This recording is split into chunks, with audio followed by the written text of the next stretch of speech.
үзүүлж байгаа хүмүүсээс анзаархад ихэвчлэн залуу хүмүүс маань нойр хүрэхгүй байгаад ирэхээр алкогол хэрглэж унтдаг хүмүүс нэлээдгүй ирдэг. Нэг пив уучгаар эсвэл нэг глас вайн уучгаар сайхан унтчихдаг. Ингээл унтаал яваад байна гэж боддог. Гэтэл нойр гутал дээрээ нэмээд алкоголны хамаарал гэдэг эмгэг нэмэгдсэн хүмүүс хүрээд ирдэг. Эхэндээ ч бол дургуулдаг байсан л та. Унтах гэж л байдаг байсан. Сүүлдээ 2-3 жил үргэлжлээд эхлэхээрээ амт нь гоё санагддаг болсон. Бүр зуршил болсон.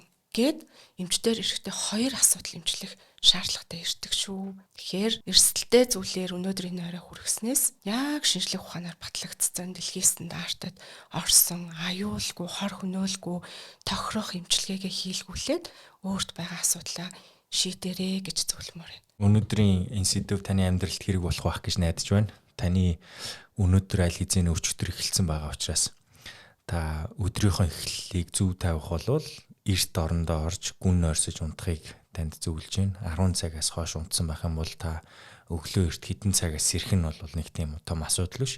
Яагаад гэвэл та эрт унтсан байгаа учраас та физиологийн хувьд авах ёстой зүйлээ нөхөн сэргээгдэх ёстой хэсгээ бол хийчихсэн байна гэж дүгнээд тэр өдрийг эхлүүлж болох нэ. Эрт зэрсэн хүн чи орой эрт унтдаг штэ тий. Тэгэхээр та байгалийн нарыг дагаад л амьдралаа зохицуулаад ахт болно. Нар хизээ гарж ийн тэр үед нь сэрээд нар хизээ жаргаж ийн тэр үед нь унтаад явхад тэгээ та энэ байгалийн угаасаа салшгүй нэг хэсэг учраас та дүрмийнхэн дагуу явж гинэ гэж ойлгох ёстой.